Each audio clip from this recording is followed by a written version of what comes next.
Okay, next, I managed to go to GameStop because I got a tip from one of my uh, collector friends from my gaming community on Facebook, uh, Southwest Florida Gamers. If you're in the area, you want to join up, just visit our page and we'll hook you up, man. Just we're becoming a movement and it's getting bigger by the day. And it started with about I like to say 6 or 7 people. Then I got put on and it's just been progressing from there. So I got that tip, and he told me, hey, go check out GameStop because they stopped accepting PS2 games maybe 1 or 2 months ago. Maybe they got something relevant that you might be interested in. So I went over there, and the first thing I wanted to get was RPGs, role playing games, because they have really great replay value,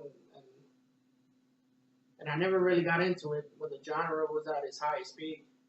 But I like to try it, to see if I could find an actual RPG I like. Because the last RPG that I ended up playing that I remotely liked was Final Fantasy VII. That's all the way back in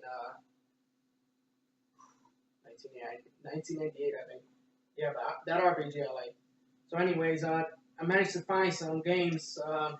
They weren't complete, which I wasn't happy about, but it was 2 months since they made that kind of announcement. So I figured, I'm going to be picking up scraps regardless. So I think I made out all right. I picked out a couple good ones. So I got Street Fighter EX3 for PlayStation 2, 3D fighting game, not bad. I also got King of Fighters 11, I believe it is, PlayStation 2. It's a pretty good game also.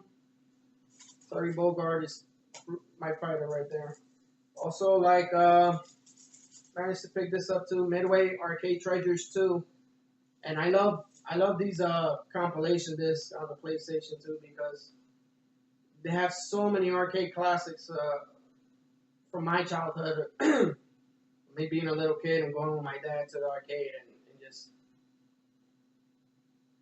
just feeding these huge machines all the quarters that I had in my pocket.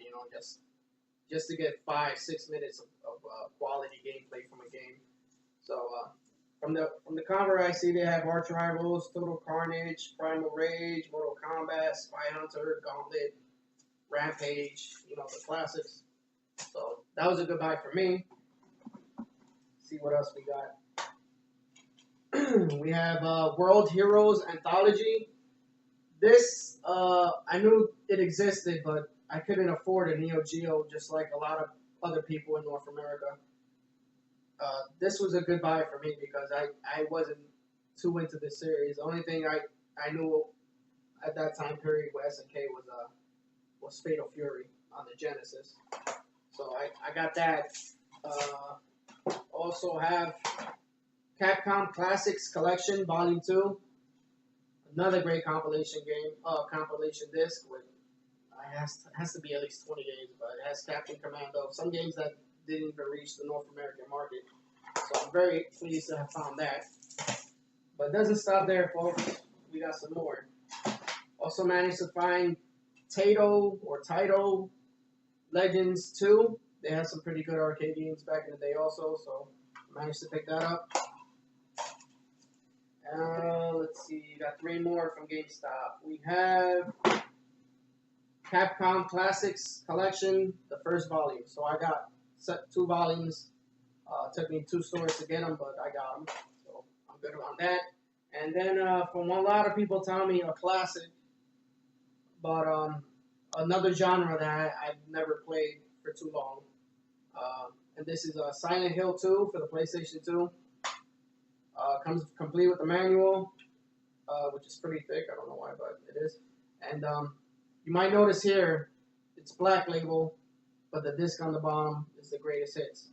And the reason for that is the guy had the original disc that came with everything else, but it was so far beyond destroyed that I didn't understand why he had it in the first place. So I talked him into giving me the greatest hits disc. So I was happy about that. My wife likes scary stuff, so I'm pretty sure she'll be into this game. So let me see. The last pickup I got was oh yeah, Castlevania Lament of Innocence.